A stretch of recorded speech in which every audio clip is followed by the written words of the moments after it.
Welcome to my channel. Today we'll be reading from chapter 7 of the book The Psychology of Money. And the heading of chapter 7 says Freedom.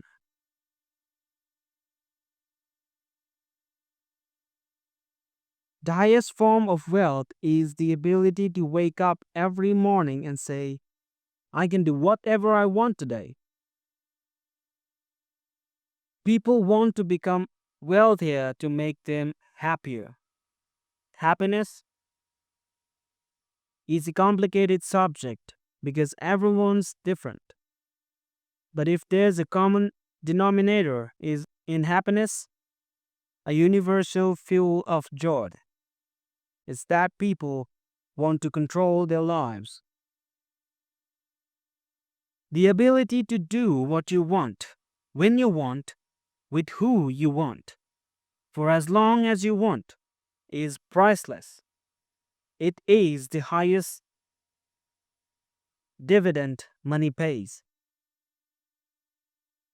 Angus Campbell was a psychologist at the University of Michigan. Born in 1910, his research took place during an age when psychology was overwhelmingly focused on disorders that brought people down. Things like depression, anxiety, schizophrenia. Campbell wanted to know what made people happy. His 1981 book, The Sense of Well-Being in America, starts by pointing out that people are generally happier than many psychologists assumed. But some were clearly doing better than others. And you could necessarily group them by income or geography or education, because so many in each of these categories end up chronically unhappy. The most powerful common denominators of happiness was simple. Campbell summed it up. Having a strong sense of controlling one's life is a more dependable predictor of positive feelings of well-being than any of the objective conditions of life we have considered. More than your salary, more than the size of your house, more than the prestige of your job. Control over doing what you want, when you want to, with the people you want to, is the broadest lifestyle variable that makes people happy.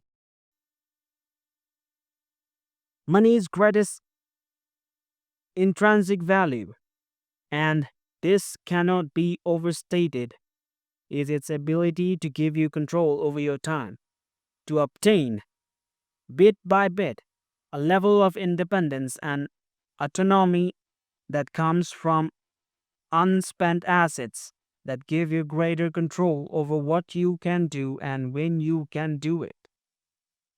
A small amount of wealth means the ability to take a few days off work when you're sick without breaking the bank. Gaining that ability is huge if you don't have it. A bit more means waiting for a good job to come around after you get laid off, rather than having to take the first one you find.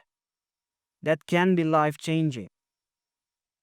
6 months emergency expenses means not being terrified of your boss, because you know you won't be ruined if you have to take some time off to find a new job. More still means the ability to take a job with lower pay but flexible hours. Maybe one with a shorter commute, or being able to deal with a medical emergency without the added burden of worrying about how you will pay for it. Then there are retiring. Then there's retiring when you want to, instead of when you need to. Using your money to buy time and options has a lifestyle benefit. Few luxury goods can complete them. Throughout college, I wanted to be an investment banker. There was only one reason why: they made a lot of money. That was the only drive, and one I was 100% positive would make me happier once I got it. I scored a summer internship at an investment bank in Los Angeles in my junior years and thought I won the career lottery. This is all I ever wanted. On my first day, I realized why investment bankers make a lot of money. They work longer and more controlled hours than I knew humans could handle. Actually, most cannot handle it. Going home from midnight was considered a luxury. And there was a saying in the office: if you don't come to work on Saturday, don't bother coming back on Sunday. The job was intellectually stimulating, paid well, and made me feel important. But every waking second of my time became a slave to my boss's demands, which was enough to turn it into one of the most miserable experiences of my life. It was a 4-month internship. I lasted a month. The hardest thing about this was that I loved the work and I wanted to work hard. But doing something you love on a schedule you cannot control can feel the same as doing something you hate. There is a name for this feeling. Psychologists call it re- reactance. Joan Berger, a marketing professor at the University of Pennsylvania, summed it up well. People like to feel like they are in control, in the driver's seat. When we try to get them to do something, they feel disempowered. Rather than feeling like they made this choice, they feel like we made it for them. So they say no or do something else, even when they might have originally been happy to go along. When you accept how true this statement is, you realize that allowing money towards a life that lets you do what you want, when you want, with who you want, where you want, for as long as you want, has incredible return. Derek Sivers, a successful entrepreneur, once wrote about a friend who asked him to tell the story about how to get rich.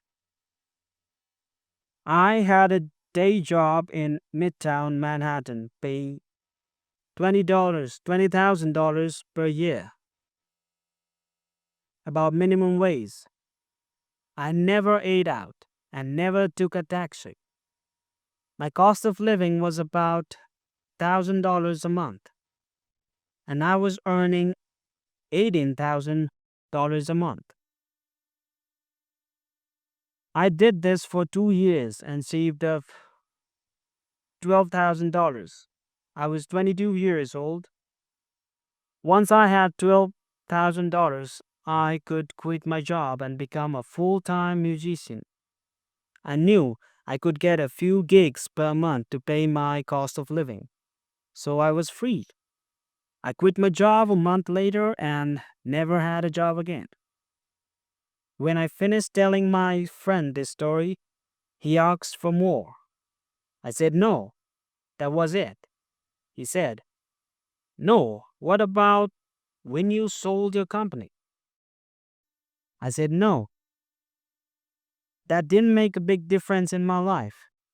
That was just more money in the bank. The difference happened when I was 22. The United States is the richest nation in the history of the world, but there is little evidence that its citizens are, on average, happier today than they were in the 1950s, when wealth and income were much lower, even at the median level and adjusted for inflation. A 2019 Gallup poll of 150,000 people in 140 countries found that about 45% of Americans said they felt a lot of worry the previous day. The global average was 39%. 55% of Americans said they felt a lot of stress the previous day. For the rest of the world, 35% said the same.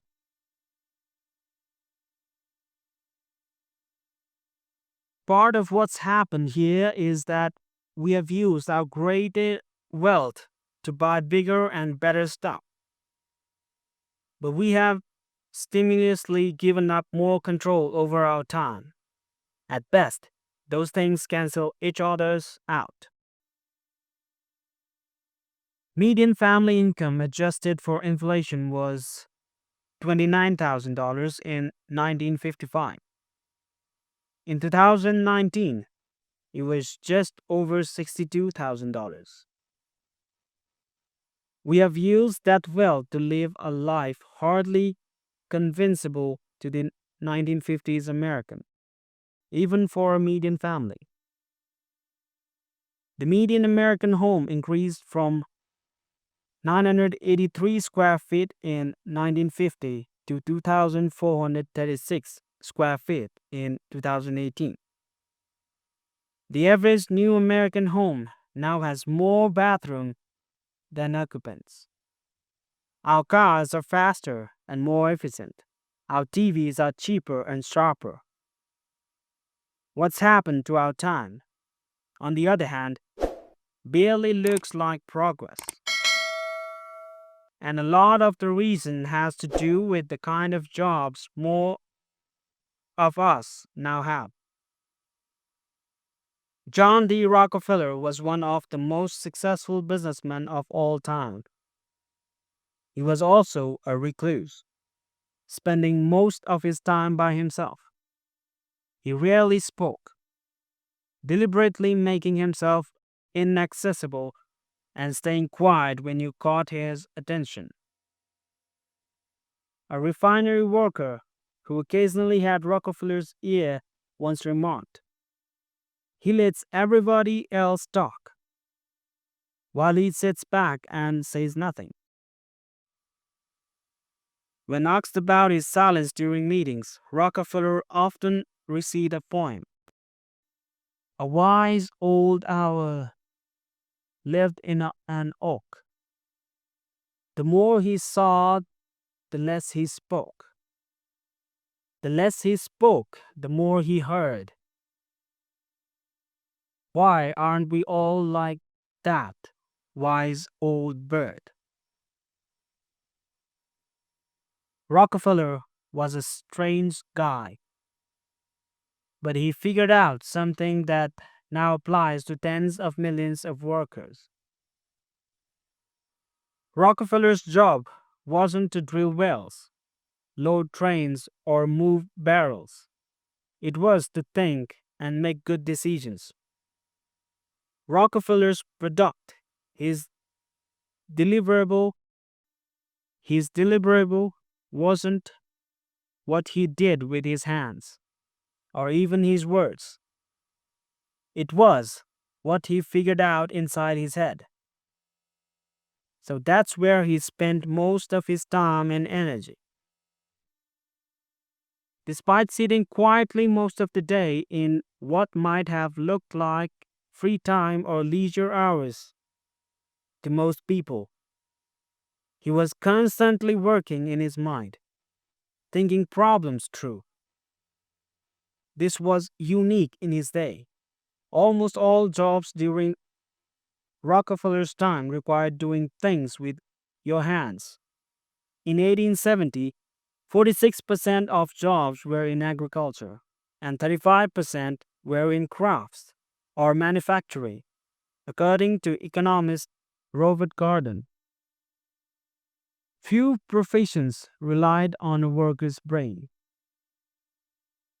You don't think, you labored without interruption, and your work was visible and tangible. Today, that's flipped. 38% of jobs are now designated as managers, officials, and professionals.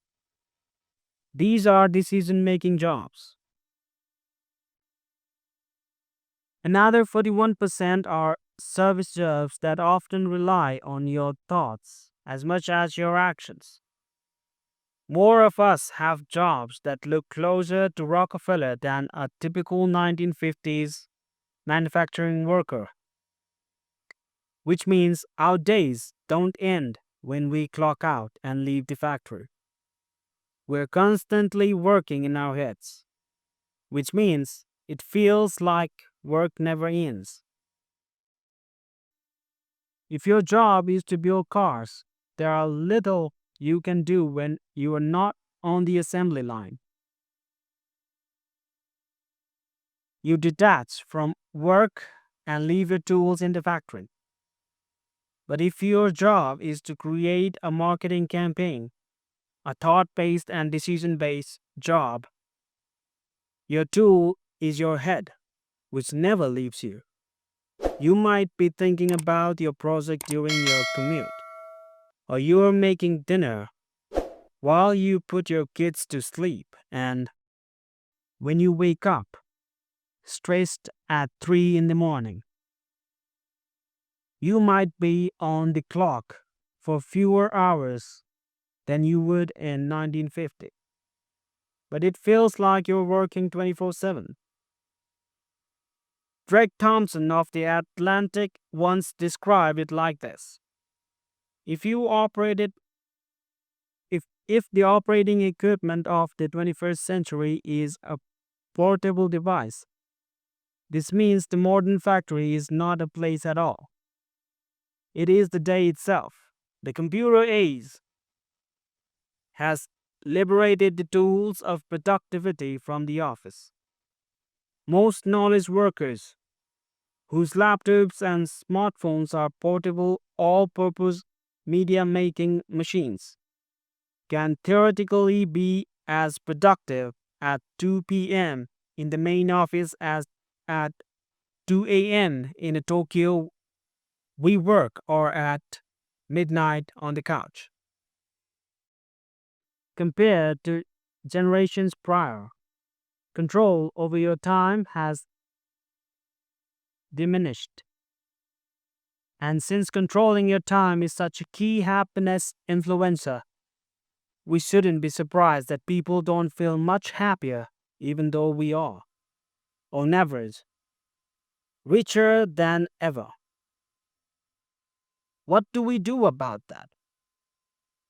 It's not an easy problem to solve because everyone's different. The first step is merely acknowledging that does and does not make almost everyone happy. In his book 30 Lessons for Living,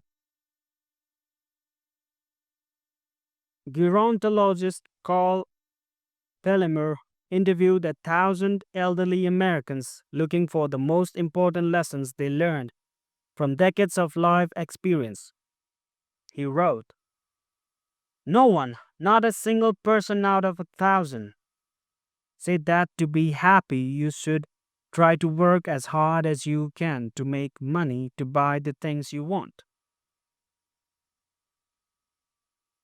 No one, not a single person, said it's important to be at least as wealthy as the people around you. And if you have more than they do, it's real success. No one, not a single person, said you should choose your work based on your desired future earning power. What they did value where things like quality friendships, being part of something bigger than themselves, and spending quality, unstructured time with their children. Your kids don't want your money or what your money buys anywhere near as much as they want you. Specifically, they want you with them. Bellimer writes, take it from those who have lived through everything. Controlling your time is the highest dividend money pays. Now, a short chapter on one of the lowest dividends money pays. That's for the chapter 8. See you on the next video.